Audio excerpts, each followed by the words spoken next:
Intermittent fasting works extremely well with lower carbohydrate diets for fat loss and body composition. Hey everybody, it's Jason Blaha here. I thought I would chat with you guys and gals a little bit about this today. So let's talk about why that happens to be the case. And I think it is really particularly true for people who eat a lot of healthy fats on a lower carb. So I want to make that clear. I'm not even talking about, I don't think it works as well when people try to do the whole bacon and butter and all that. Like, that's not what I'm talking about. I'm talking about more of if you do, a steak, egg, avocado, walnut, again, making sure that you're getting a lot of the healthy fats, a lot of omega-3, a lot of the better monounsaturated. When that comprises a very large amount of the diet, it works extremely well on this approach, and there's some reasons why, and a lot of it has to do with just the overall effect on things like insulin sensitivity. So, and it also has to do with the ability to gain muscle and keep a certain amount of calories there.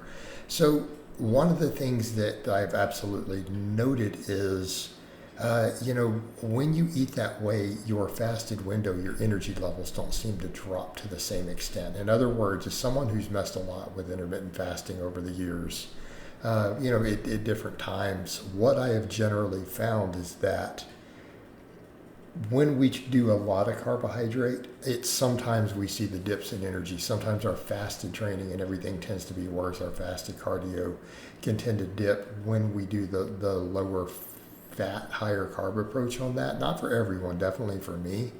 But I mean, this is also one of the reasons, again, so many people combine those together and get great results. I think a lot of it has to do with partially that energy shift. When you are then later in the feed window getting a lot of your energy from fats, particularly healthier fats, we get a lot of energy density there. Okay, we get a lot of energy density, but if we're getting it from healthier fats instead of mostly bacon or something, bacon and butter, which lower insulin sensitivity, these other foods tend to enhance insulin sensitivity. They also enhance fat oxidation, and people are not aware of that. I think a lot of people don't look at the data and they don't realize that different fats on a calorie for calorie basis change fat oxidation. They're not the same. In other words, saturated fat, and I'm not saying all saturated fats are a problem per se, but saturated fat does not cause your body to oxidize or burn fat at the same rate some of these other fats do. Omega-3 really enhances it, omega-6 to some extent, and then monounsaturated is behind that. So again, if major fat sources for you are including stuff like avocados, walnuts, your diet is very rich in omega-3s, fatty fish. Okay, see where we're going? I always do the omega-3 eggs. So when your diet is very high in these healthy fats, your fat oxidation goes up. And that's irrespective of the composition of the rest of your diet. So we need to be clear on that. Okay? That is irrespective of the composition of the rest of your diet. That is, in isolation themselves, has been found to be true. And I want to be clear, all fats do increase fat oxidation. But it's significantly higher as you go through that chain of depending upon how saturated it is, poly, mono, all the way to saturated, right? It absolutely affects it, and this has been studied in the lab. So when your diet is comprised heavily of a lot of those other fats, your body burns more fat as a percentage of fuel, okay? See where we're going? So if we're then in a situation to where your body is going to burn it even more and your insulin sensitivity is higher, your body is going to try to hold onto and store glucose in the muscle tissue through the insulin sensitivity. You can create a more anabolic environment from it. Okay? It's going to be more prone to burning fat during that window, that fasted window. Way more prone to it. Because we're consuming those. Plus, because we are then consuming those foods, they tend to absorb very, very slow. We have a much more stable energy level. So even during the fasted window, we're not really deprived, right? We're still absorbing food, okay? But at that point, during those fasted windows, blood sugar tends to be very controlled, tends to be low, circulating insulin levels are lower. But keeping in mind, if we're combining fasting with a lot of healthy fats and the carbs are low, our insulin sensitivity tends to be ridiculously good. Our insulin control, our glucose control is extremely good. We also note that a lot of those healthier fats are good for building muscle.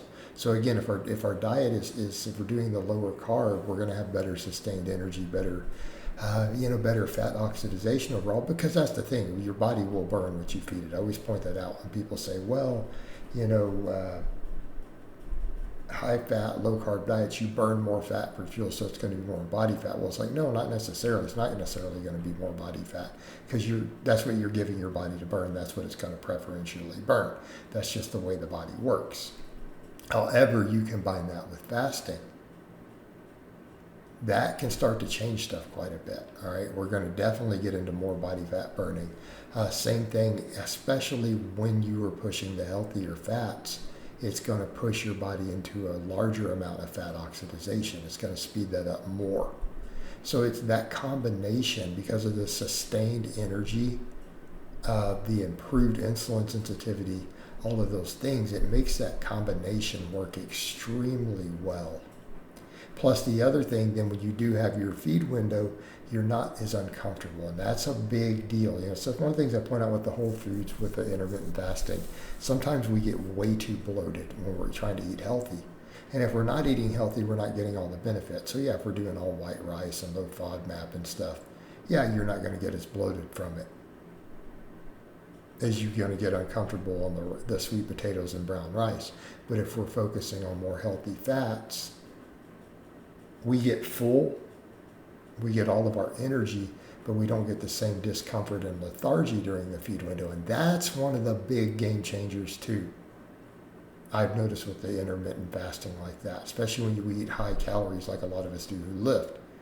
Okay, that lethargy that kicks in. We don't get that to the same degree. Therefore, our energy turnover stays higher. So when we start talking calories in, calories out, we get a much higher energy turnover overall when doing all of this.